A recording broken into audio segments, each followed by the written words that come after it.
Greetings to all who have journeyed forth to gaze upon this content. I am the Opossum at Getting Nerdy MTG, and this is Athreos, God of Passage. Let's go ahead and take it out of this special inner sleeve, since this is the card you will actually see. This was actually a custom inner sleeve given as a gift. But today we've got the Commander deck tech. I'm going to go ahead and say that yes, this is a build that I came up with. No, it is not the Athreos God of Passage build that everybody knows. Speaking of the Shadowborn Apostle and Demons build, because we all know that if somebody else has already built it, I just assume not. With very little exception. I do also want to go ahead and preface this by saying this deck is not quite as streamlined, specifically with the mana base, as say my Tavasa deck that y'all have probably seen. If you haven't, by all means, please go check that one out. Put a lot of work into that one. This one could still use a little upgrading. But we'll go ahead and start with the Commander. Athreos is a enchantment creature. He's a god. For 1 white and a black, he's a 5/4 with indestructible. But as long as your devotion to white and black is less than 7, he's not even a creature. He's just an enchantment. Devotion, for those who don't know, is we look at the casting cost of all cards on the field, and you add up the appropriate colored pips that you're concerned with the devotion for. In this case, he's looking for black and white. Athreos on his own gives you a devotion to black and white of 2. The reason he is the commander, which is also the reason he's the commander in the Shadowborn and Demons build, is because with him on the battlefield, whether he's a creature or not, if a creature you own dies, put it back in your hand unless the opponent of your choosing wants to pay 3 life. So they can either bolt themselves or you get your creature back.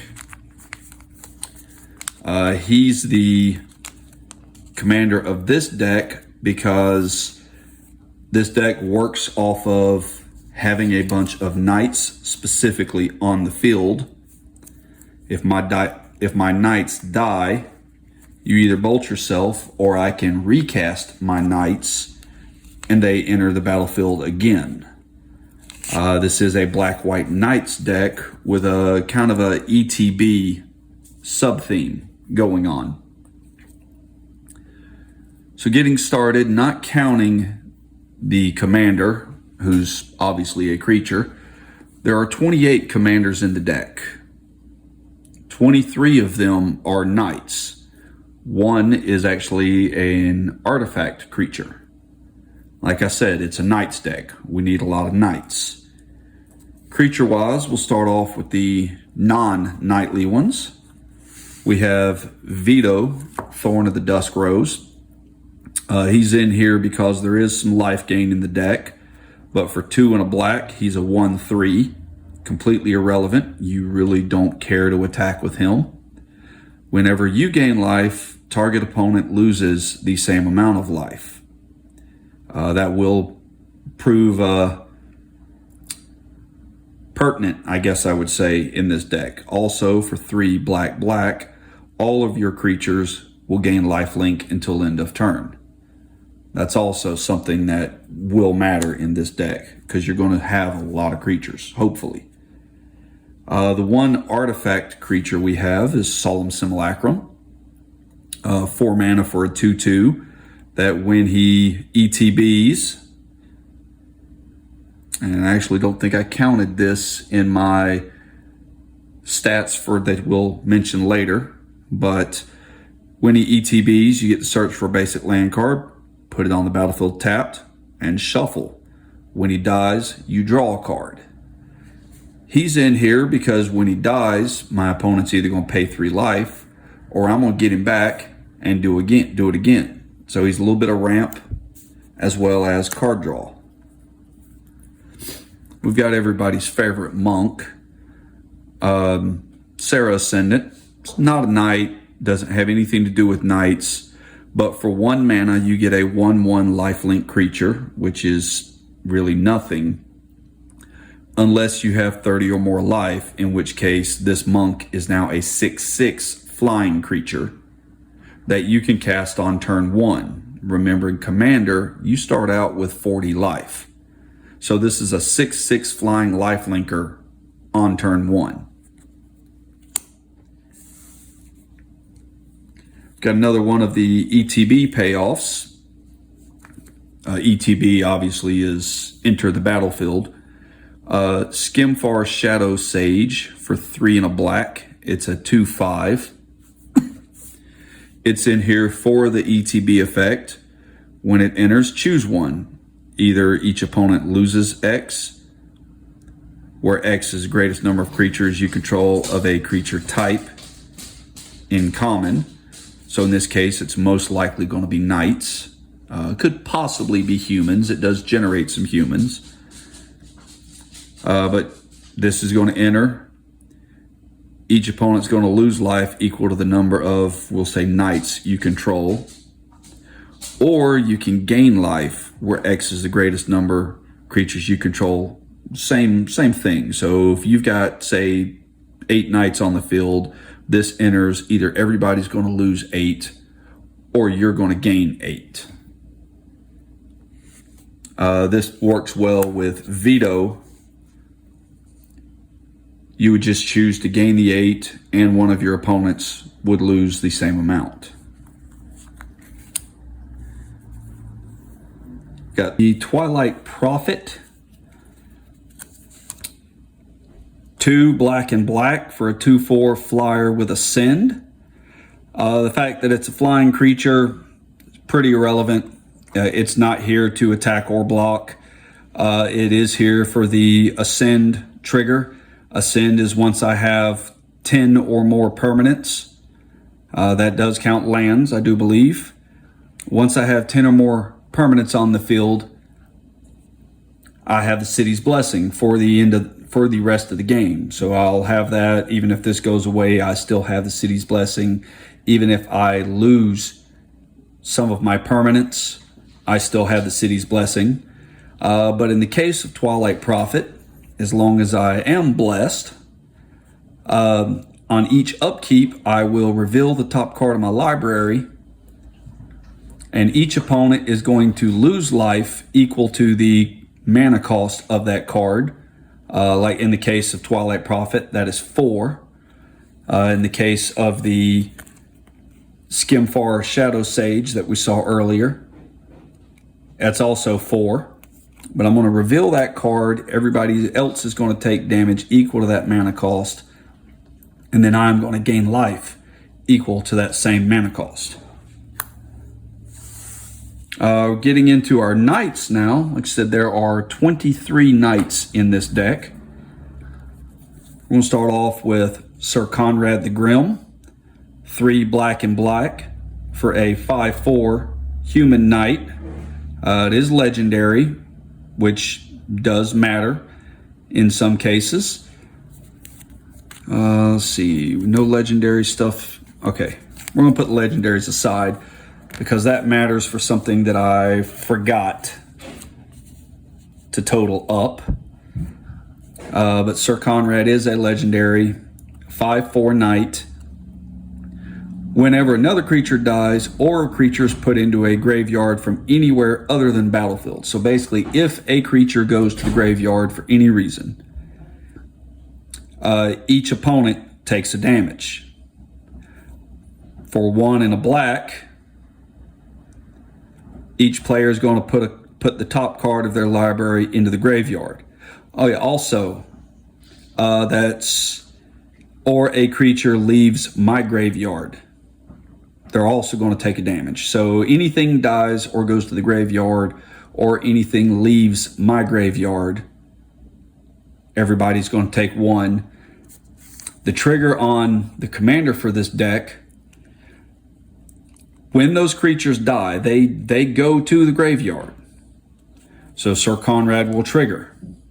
Then if they choose to pay the 3 life, that creature stays in the graveyard. If they don't pay that life, that creature goes back to my hand. Sir Conrad triggers again. The next knight we've got is Adeline, Resplendent Cathar, for 1 white and white. It's a star 4 with vigilance. Its power is equal to the total number of creatures I control. Also, when I attack, for each opponent, I'm going to create a 1/1 human creature that's tapped and attacking. Let's see. Yeah, attacking each opponent or planeswalker they control. So on attacks, he's immediately going to add 3 more creatures to the field, which means his power is going to go up by 3. So he can get fairly large. Got Wintermoor Commander for white and a black. It's a 2-star with Death Touch. His toughness are equal to the number of knights I control.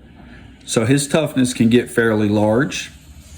Also the fact that he has Death Touch, only being 2 damage doesn't really matter. He's going to kill whatever he hits. When he attacks, another knight I control will gain indestructible till end of turn. We got Josu Vess, Lich Knight. This has one of the ETB effects. 2 black and black. It has a kicker of 5 and a black. So if I kick it, this is 7 and 3 black to cast. But it's a 4/5 with menace. But when it enters, if it was kicked, I get 8 2/2 zombie knights with menace. So for 10 mana, I get a total of 16, 20 power on the field. We've got Valiant Knight for 3 and a white. Other knights I control get +1/+1, so this is one of the lords in the deck. It's a 3/4 itself. For 3 white and white, all of my knights can gain double strike till end of turn. Excuse me. Got Foulmire Knight, or Foulmire Knight, for 1 black. It's a 1/1 with Death Touch, but this actually also has the adventure mechanic, which we saw in Throne of Eldraine. I can choose, when this is in my hand, if I don't need to play it as a creature at the time, I can play the Profane Insight portion of it, which is an instant for 2 and a black, draw a card and lose a life. If I do that, then this card goes on an adventure, and at any point that I could normally cast a creature, I'll say, I can cast this from the adventure zone as the creature half of this card. Midnight Reapers, 2 and a black for a 3/2. Whenever a non-token creature I control dies, it deals 1 damage to me and I draw a card. So this is in here for card draw. You need card draw in any deck you're playing. Order of Midnight, excuse me, another creature with the adventure mechanic. The adventure side of it is a sorcery in this case. For 1 and a black, we have Alter Fate, which I can return a creature card from my graveyard to my hand. So somebody paid the 3 life for the Athreos, so I don't get a creature back. I can get it back anyway. Then the just normal creature side, for 1 and a black, I get a 2/2 flyer that cannot block. It's in here for the graveyard recursion and the fact that it counts as a knight. Knight of the Ebon Legion. It's a black vampire knight. It's a 1/2. For 2 and a black, it gets +3/+3 and Death Touch until end of turn. But where it gets big is on my end step, if any player lost 4 or more life, that turn, I put a 1/1 counter on Knight of the Ebon Legion. So he can actually grow over time. Corpse Knight is actually the kind of the reason I built this deck. I also had a standard deck that was Knights when Corpse Knight was legal. Love the creature, or love this creature in that deck, in that format. Love it in Commander as well. If this card was legendary, this would be my creature, my Commander. But it's a white, is for white and a black. It's a 2/2. There again, irrelevant. I'm not going to be attacking or blocking with it. It does count as a knight. But when another creature enters the battlefield under my control, each opponent loses 1 life. So let's say I play Josuves and I kick it. He enters, everybody's going to take a damage. And then his 8 tokens that he creates upon entering will also enter, and everybody's going to take 8 more.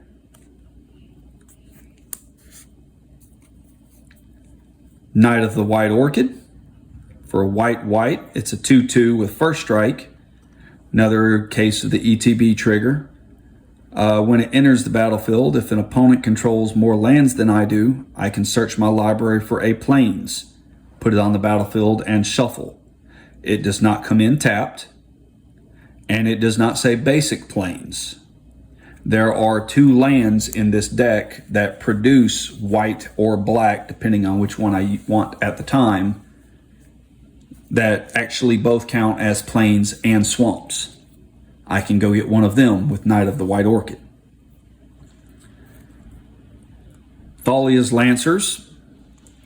For 3 white. It's a 4/4. Has another ETB trigger. It's a first strike creature that when it enters, I can search the library for a legendary card. Reveal it, put it in my hand.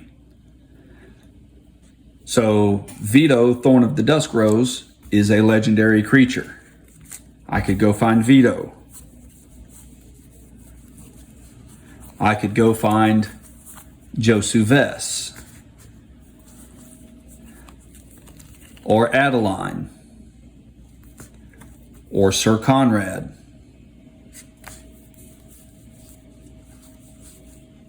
That's all so far.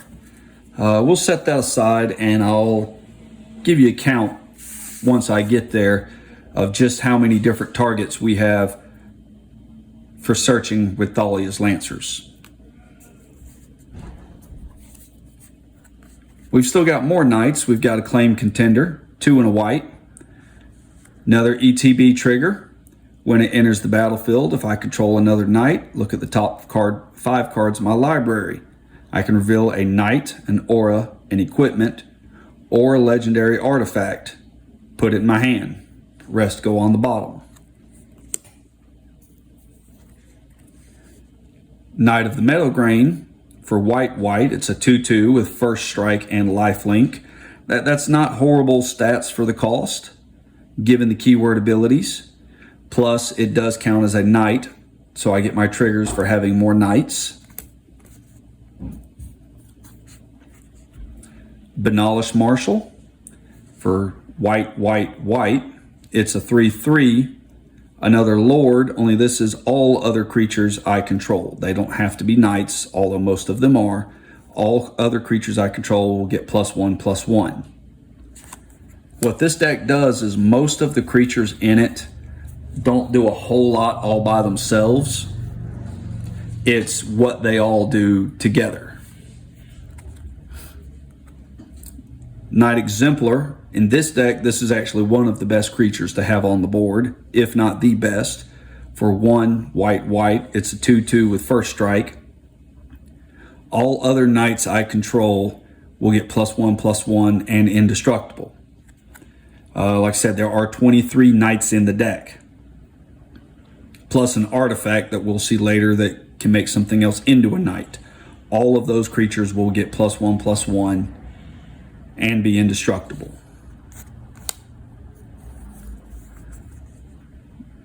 Black Lance Paragon. Said I was going to keep the legendaries separate, and I haven't been. Black Lance Paragon for 1 and a black. It's a 3/1 with flash. So I can play this at any time I can play an instant. It's used as a combat trick typically.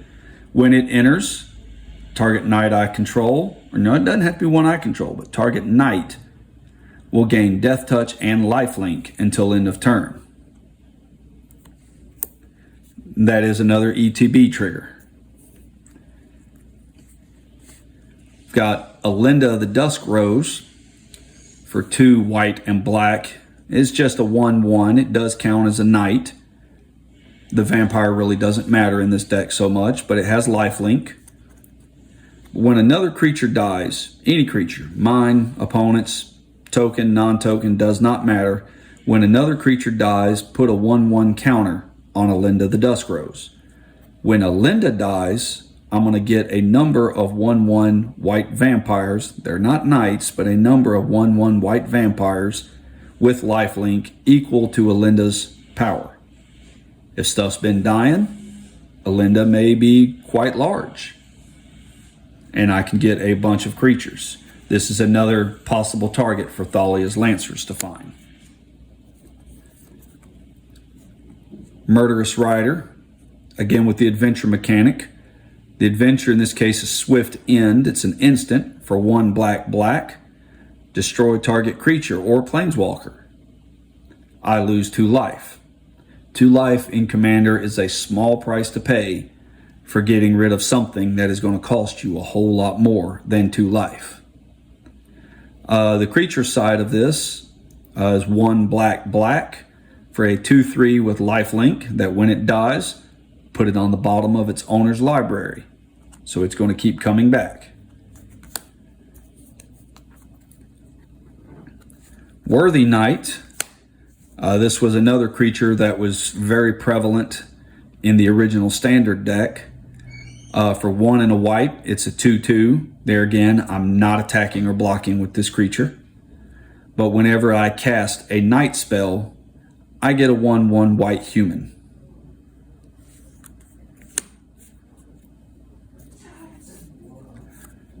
This is also one of the better Knights in the deck as far as if you're looking at on its own. For 1 black and black, we have Forexian Crusader.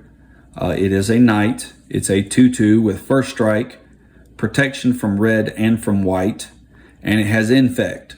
So the damage it deals, if it's dealing that damage to creatures, it's going to be permanent damage in the case of 1/1 counters, and to players, it's going to be in the form of poison counters. Where that's relevant is it doesn't matter what life you are at. If you acquire 10 poison counters and there's no way to get rid of those other than restarting the game, if you acquire 10 poison counters, you are dead. You are no longer in the game. I don't care if you're at 1,000,000 life. 10 poison counters, you're dead. Ariel, Knight of Windgrace, for 2 white and black. It's a 4/4, so one of the bigger knights on its own. It has Vigilance, but for 2 and a white, I can tap Ariel and make a 2/2 white knight with Vigilance. Or for a black, I can tap Ariel and tap X untapped knights I control. So any number of knights I control that are not currently tapped. Destroy target creature, power X or less. If you have a creature with power of 5, for 1 black, tap Ariel and tap 5 other knights, I destroy your creature. This also is legendary.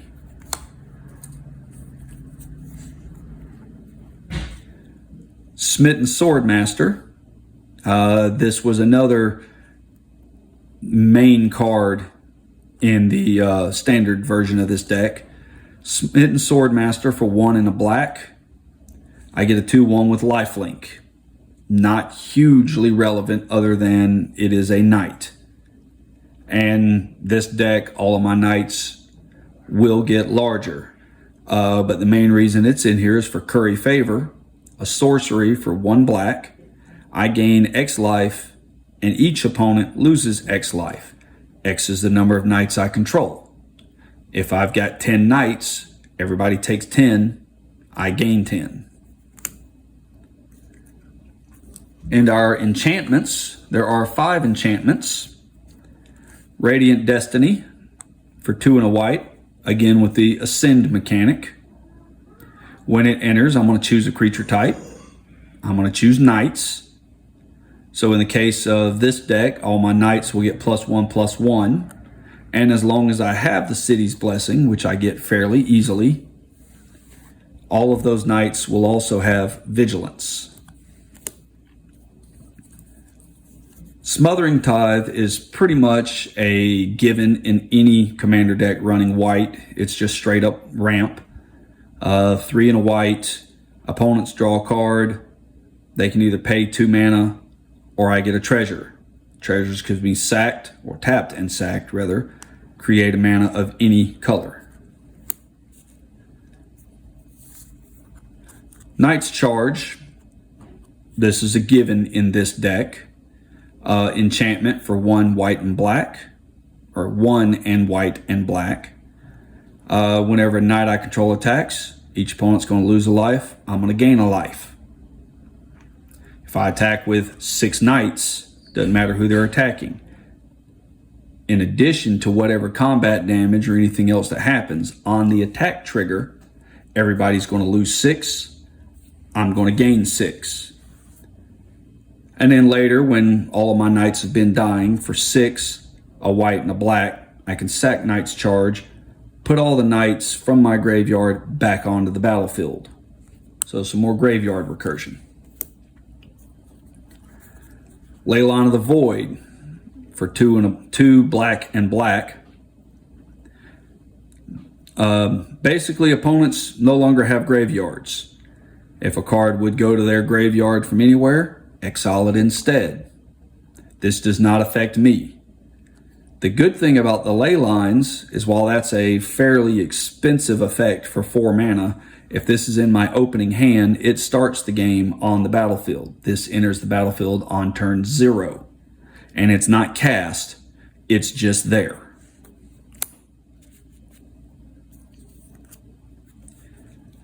Land tax for just a white.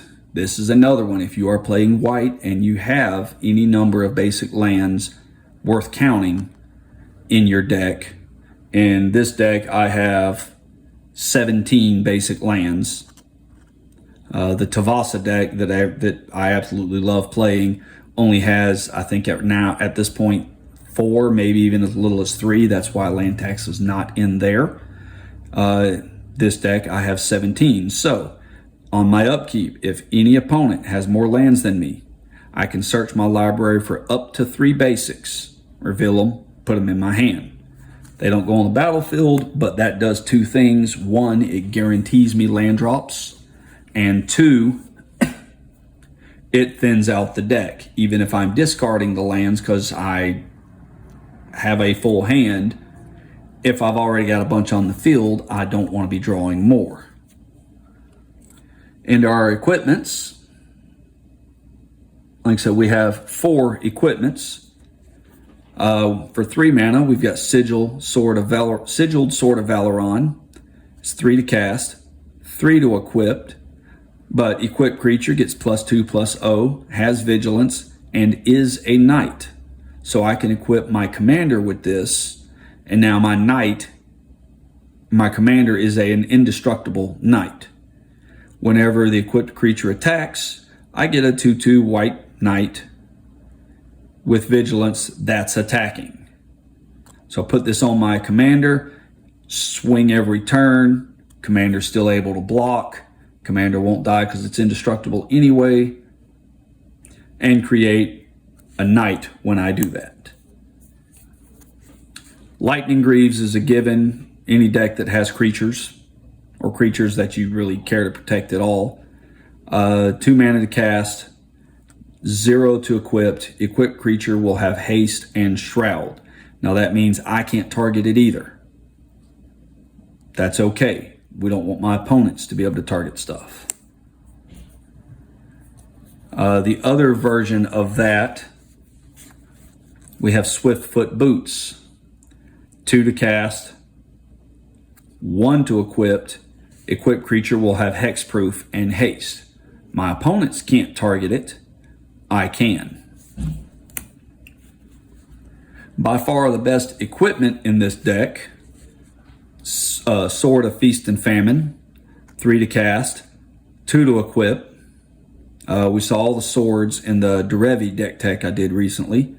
But in this case, equipped creature is going to get +2/+2, protection from black and from green.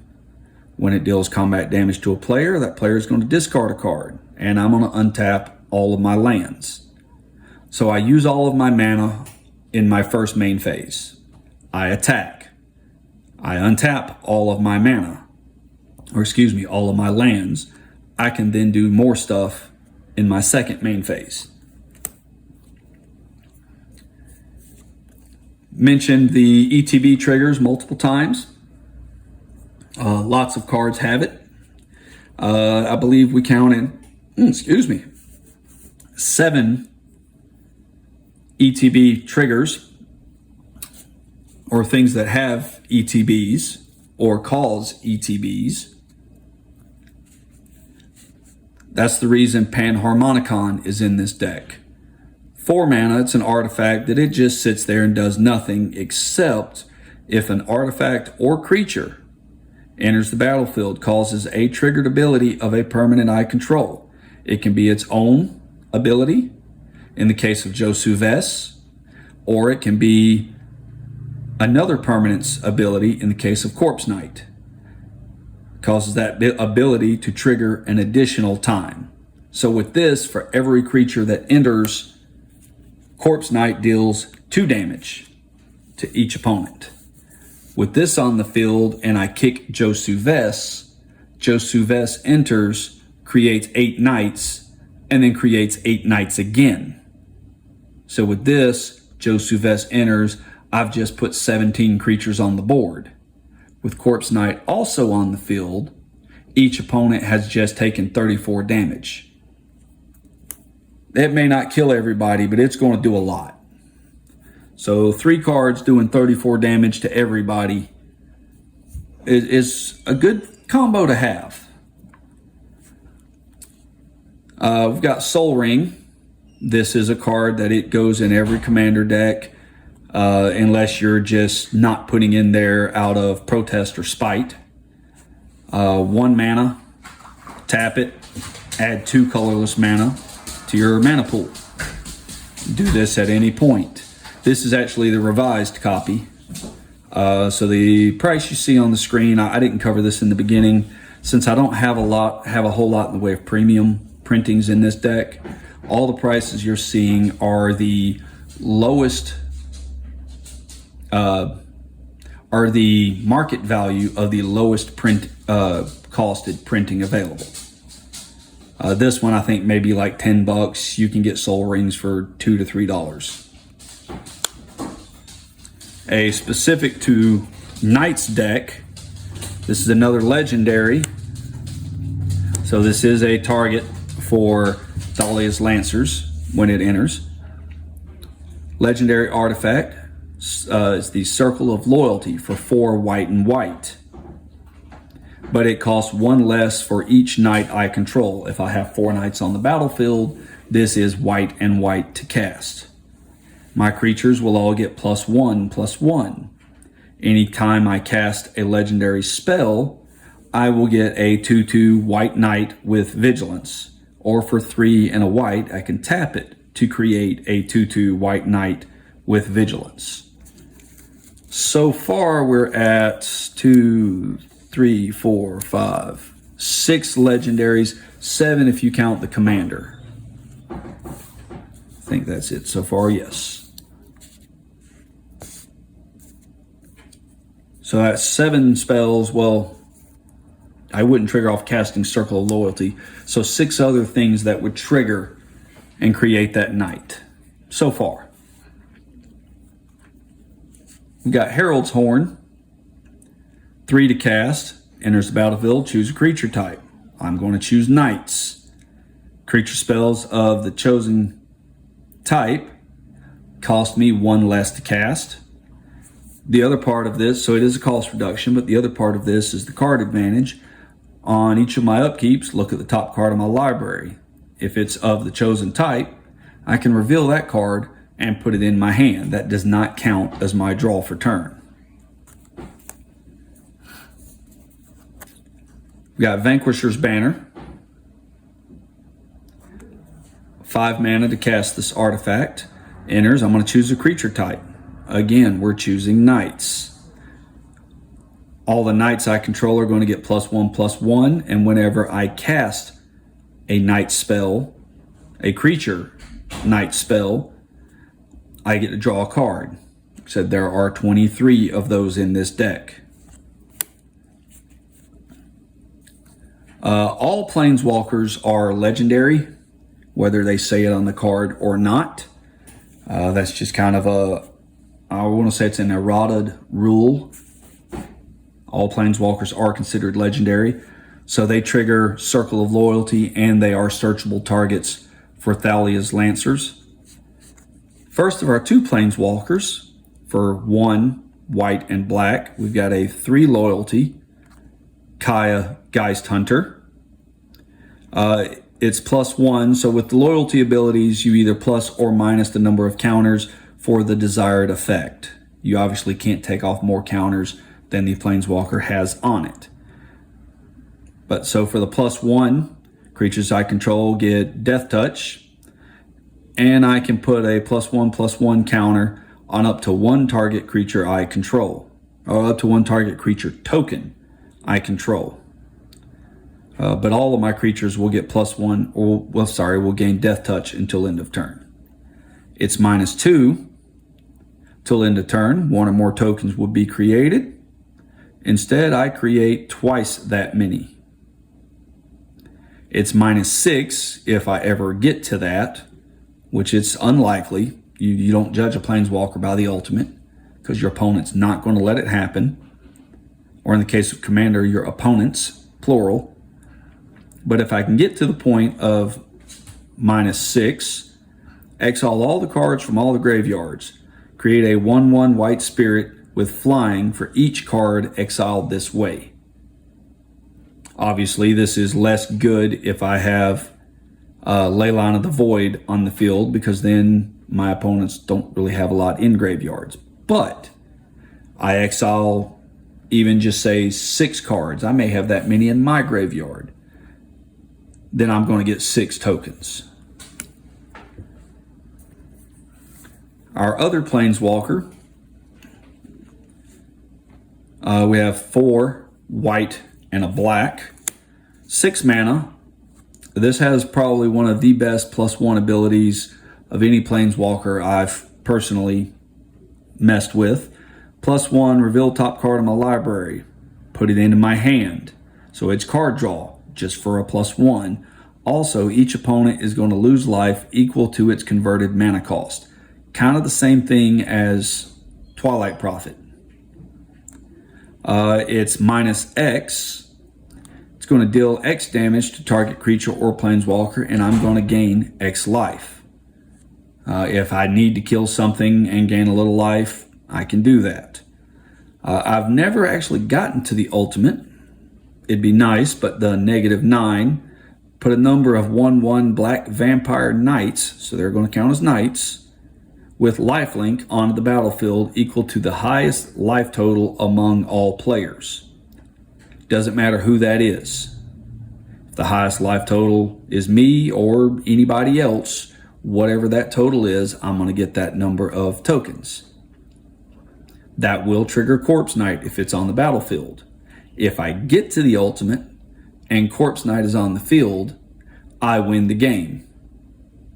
Because everybody is going to take damage equal to whoever happens to have the highest life total. Everybody but me.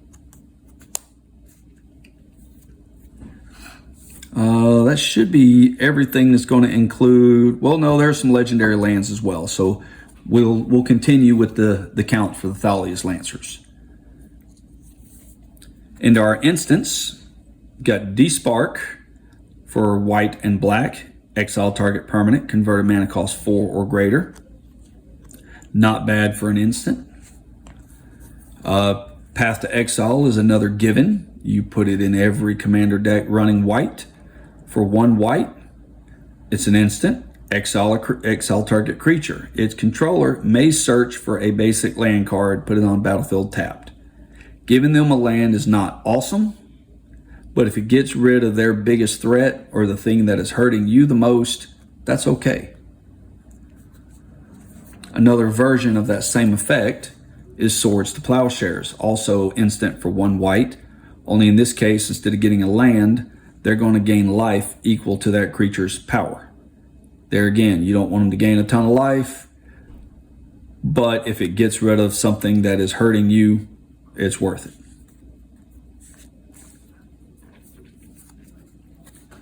Anguished Unmaking for 1, a white and a black. Exile target non-land permanent, so this doesn't have to be a creature. This can be anything that is not a land. And I lose 3 life. 3 life is a small price to pay.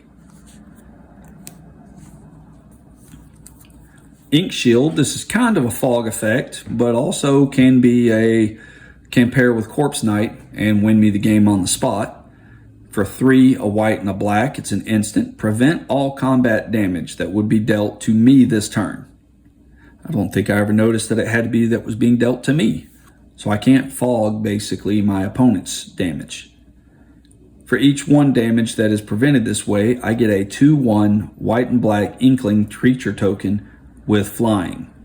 If I prevent enough damage that would kill me, I'm getting a lot of creatures on the field all at once. And there in turn, Corpse Knight may trigger and kill everyone else. With Corpse Knight and Panharmonicon on the field, it probably will. Angel's Grace. I call this my combo stopper.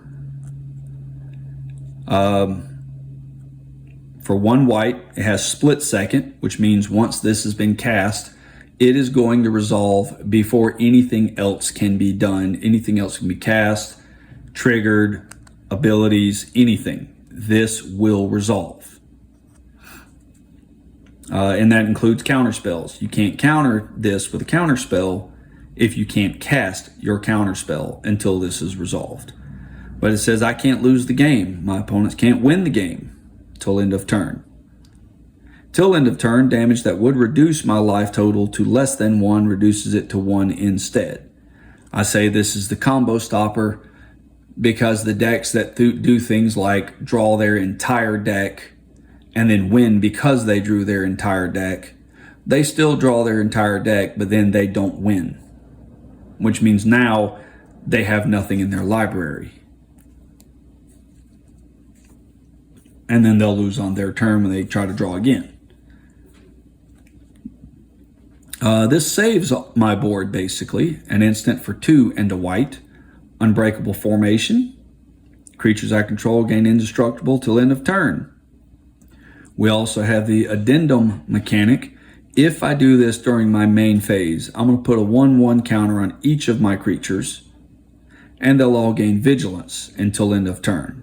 They're still indestructible. This guarantees me a free attack and still having blockers for the next turn when they try to swing back at me. Another instance of the Ascend mechanic. For 2 and a black, Vona's Hunger has Ascend. It's an instant. Each opponent sacrifices a creature. If I have the City's Blessing, each opponent is instead going to sacrifice half of their creatures, rounded up. If they've got 13, they're going to sacrifice 7. If they've got 5, they're going to sacrifice 3, and so on.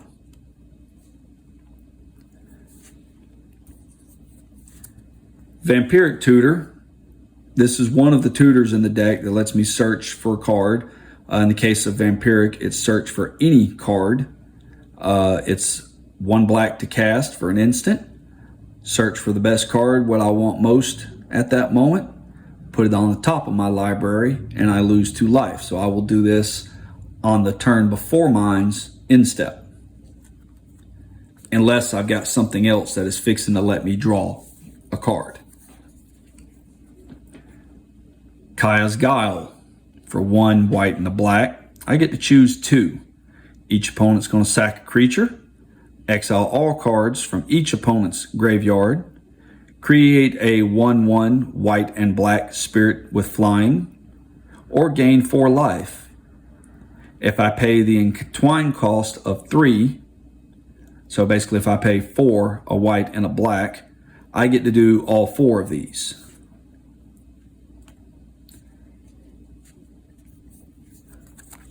A Chroma's Will.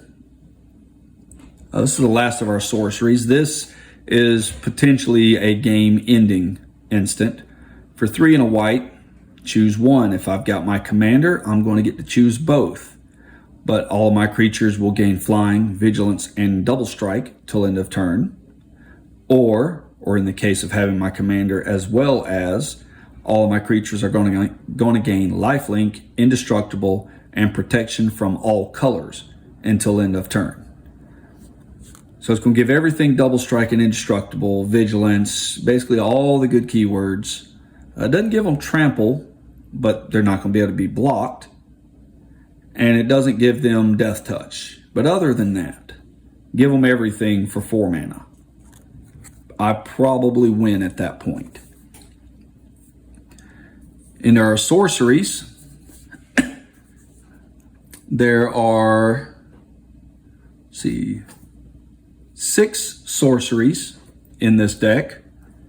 2 of those are board wipes, or at least can be board wipes.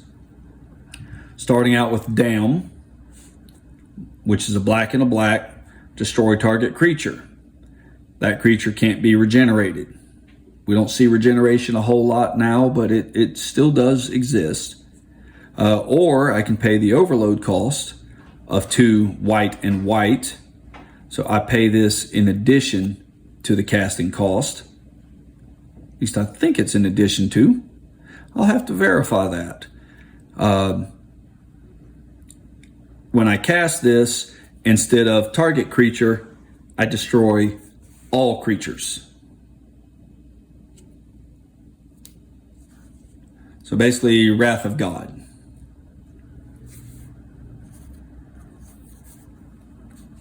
Our other board wipe, it's situational. I get to decide exactly what I'm wiping. For 4 white and white, we have the sorcery, Austere Command. Choose 2. All artifacts, all enchantments, all creatures mana cost 3 or less, all creatures mana cost 4 or greater. I've covered this card before, but choose 2 of those and they're all destroyed.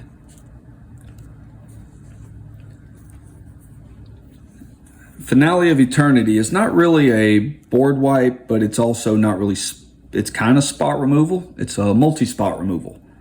X black and black, destroy up to 3 target creatures, toughness X or less. So I'm only killing 3 creatures. But if X is 10 or more, I also return all creature cards from my graveyard to the battlefield.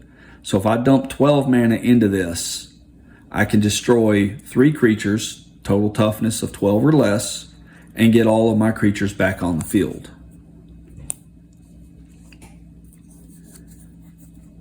The Elder Spell is black and a black. Destroy any number of target planeswalkers. Planeswalker I control gets 2 loyalty counters on it for each planeswalker destroyed this way. This completely destroys a Super Friends deck. Kill all their planeswalkers, immediately be able to ultimate one of yours.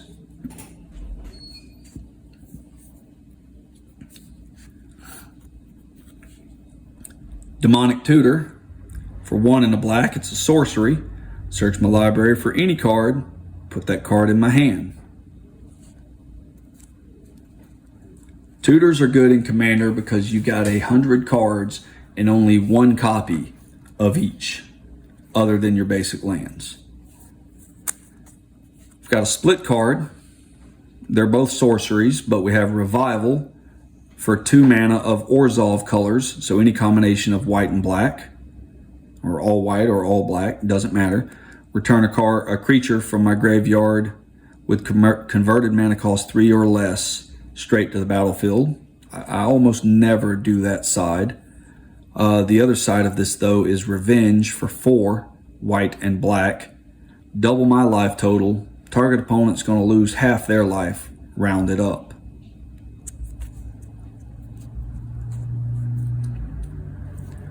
Into our lands. So we're almost done. There are 38 lands in this deck. 21 of those are basics. 4 of those do not produce colored mana of any type. We have Ancient Tomb. You tap Ancient Tomb to produce 2 colorless, and it deals 2 damage to you. So a little bit of ramp. Reliquary Tower. You have no maximum hand size, so all the cards that I'm putting back into my hand because of Athreos, I then don't have to discard. I can also tap it for colorless.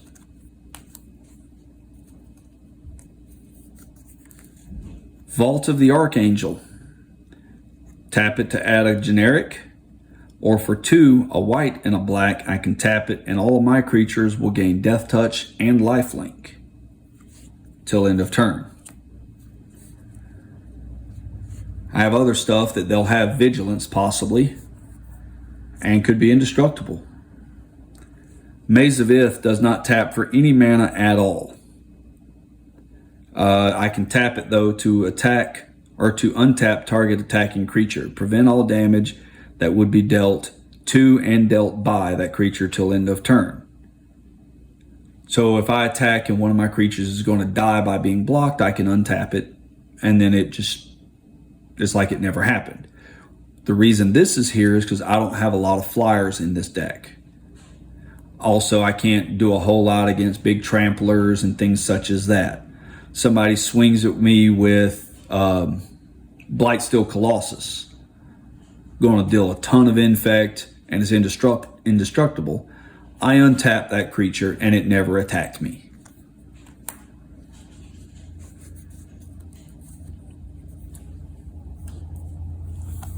And our non-basics that do produce colored mana, we have Isolated Chapel. Comes in tapped unless I control a plains or swamp. The land base is the main thing that in this deck it could be upgraded a little bit. So don't think you have to play it like it is. Although it does work. We have Fetid Heath. Tap it for a colorless, or pump either a black or white into it. Tap it and get 2 mana, any combination of black and white.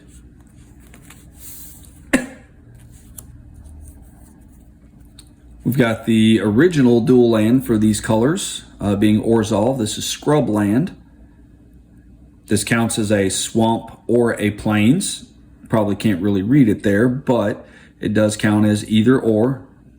It produces white or black each time it's tapped.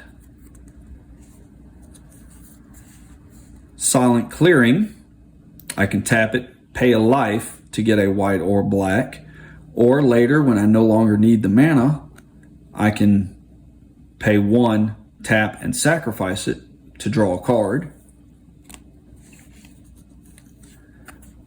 Orzhov Basilica is the bounce land for this set, or for this color combination. Comes in tapped, and when it does, I got to return a land I control to its owner's hand. And then therefore, from there then on, I can tap it to produce a white and black.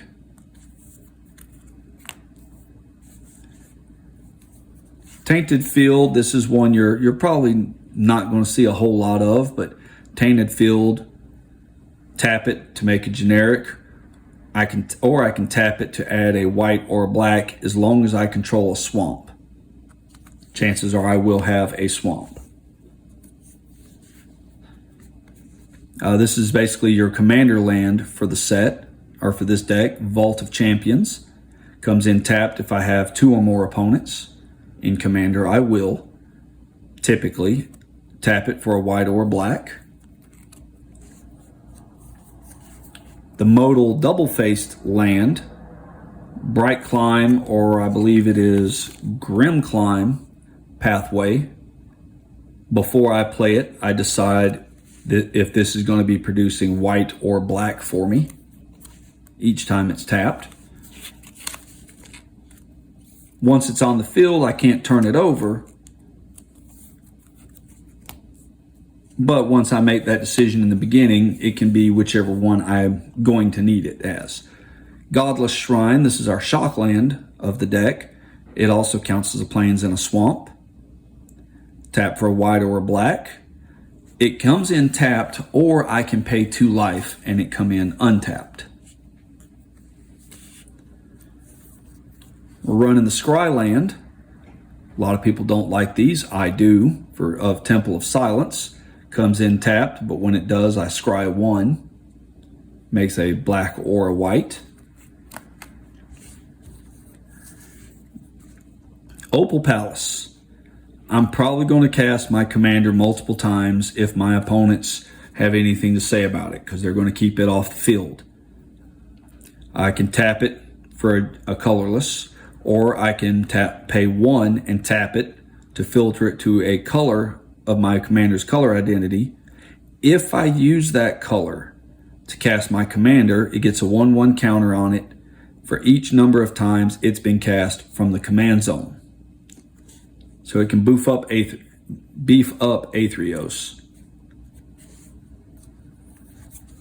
Any deck that you're going to play your commander multiple times, it's not a bad idea to have Opal Palace. Command Tower, this is another one. This goes in any multicolored commander deck. Tap it to add a color of any mana, add one mana of any color in your commander's color identity. You could put it in a monocolored commander deck. It's just not necessary. Castle Lochthwain, or Lochthwain, as I like to pronounce it. Comes in tapped unless I control a swamp, which I probably will. I can tap it to add a black, or I can pay 1 black and black, tap it to draw a card, and then lose life equal the number of cards in my hand. So it's card draw. Bajuka Bog, this is Graveyard Hate.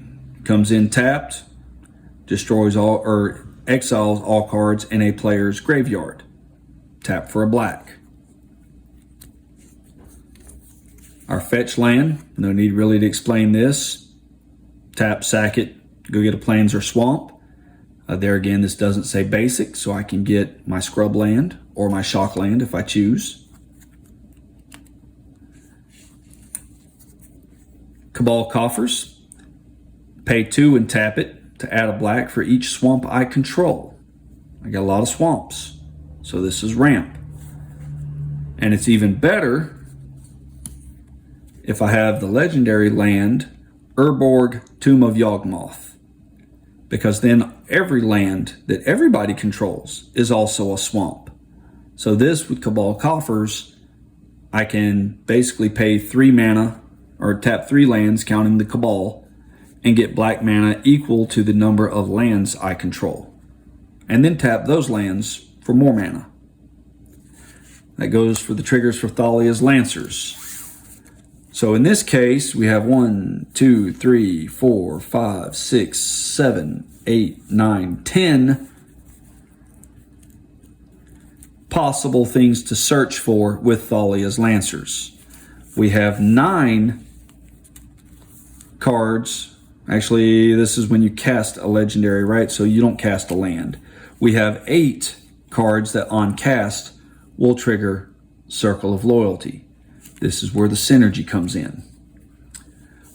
In addition to the non-basic lands, I'm running 9 basic plains, 8 basic swamps. That gives me a total of 21 sources of white mana, as well as 22 sources of black mana, not counting having Urborg Tomb of Yawgmoth on the field. Like I said, that's my version of Athreos. Hope y'all found it interesting. But that's definitely going to be it for today. Sorry this one actually ran a little longer even than my other deck techs. But in any case, feel free to do the YouTube stuff. Subscribe to the channel if you haven't done so and would like to. like, share, and comment the videos. That is growing our traffic a little bit. It's definitely helping. Y'all look forward to very soon. We will be starting to publish our new series of gameplay videos. Still thinking we're going to call it Nerd Fights, so y'all look out for that. And we'll talk to y'all next time. Have a good day.